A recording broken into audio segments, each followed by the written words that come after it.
แต่ยังว่าถั่วฝักยาวกิโลหนึ่งกระฟักเงานั่นล่ะมันโมมีหอดกิโลนึงมันมีแต่ซานี่ชันๆป้อมกูเว้าน้ำผีบาปอ่ะสูหิวข้าวก็หิวข้าวเฮ็ดอีหยังอีกล่ะๆนะถอนเอาอีกแล้วเนาะบักอันนี้เนาะฝนตกวินธรรมดาละเท่าข่อยหิวข้าวแล้วจะขึ้นหาเฮ็ดอีหยังเดี๋ยวนี้ชิมขามที่ล่ะข่อยซื้อปลาไว้นะเขาว่าสิทอดปลาข่อยอยากกินตำบักทั่วตำบักทั่วไปซื้อบักทั่วให้ข่อยแน่เอาแบบไหนล่ะบักทั่วที่ร้านนะร้านจังไหนถั่วฝักยาวกิโลนึง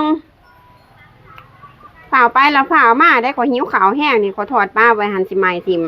ครับเจครับพุ่นละอยู่หลานทั้งพุ่นละเพิ่นมีขายอยู่ดอกถั่วฝักยาวกิโลนึงให้มันได้มาด้วยครับ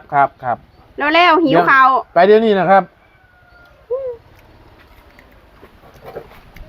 ถั่วฝักยาวกิโล1กิโลคุณละยาวหอดสายทานคุณละมีบนน้องอเมริกาเนาะถั่วฝักยาวกิโล1คุณละยาวหอดคุณละโอ้ย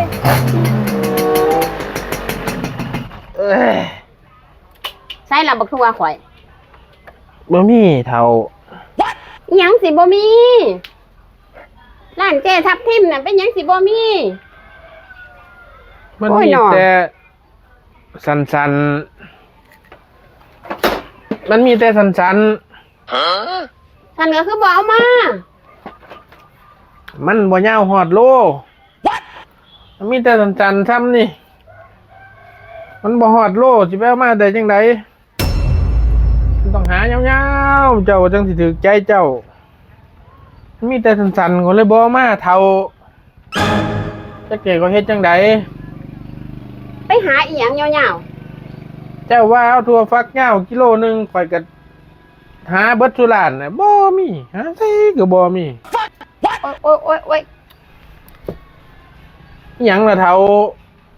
บักทั่วประเทศทางใดมันสิยาวหอดกิโลนึงเดี๋ยวก็ยังว่าทั่วฝักยาวกิโลนึง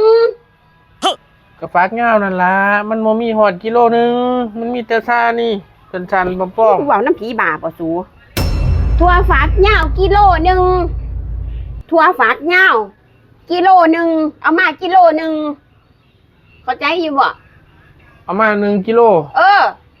เจ้าคือบ่บอกซั่นโอ้ยมันก็สิปึ๊กคักแท้เนาะก็ว่า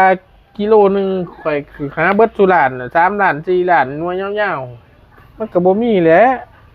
คนซื้อเนาะอุ้ยเจ้าก็ได้นี่ฉันบ่ต้องกินดอกทอดปูทอดปลาน่ะเกินเอาใส่ก็ไปเว้าค่อยเข้าใจเด้อค่อยแก่อีกกันนี่